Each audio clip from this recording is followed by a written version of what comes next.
Pradžioje viskas atrodė kaip ir gražu, viskas tvarkoj. Noriu pastebėti, kad pavydžiu Biržus sirgaliam, Anykštėnam šiek tiek toli iki jų. Tokioj euforijai vis tiek vyksta, galima sakyti, Aukštaitijos derbis. Mes seni priešininkai, seni pažįstami, kartu išėjom iš B lygos į A lygą. Turėtų tokios varžybos būti visą laiką. Įtemptas ir lauksim kitų varžybų. Atsigriebti norėtumėm. Kažkiek tai. Komandos žaidėjas Firbilskis sakė, kad rungtynių pradžioje turėjo šiek tiek daugiau jėgų ir geriau dėl to pataikė tolimus metimus.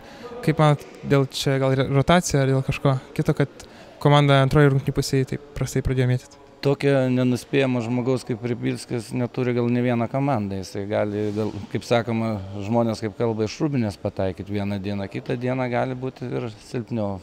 Jisai visą laiką varžybas pradeda labai stabiliai, o paskui šiek tiek gal išsibalansuoja.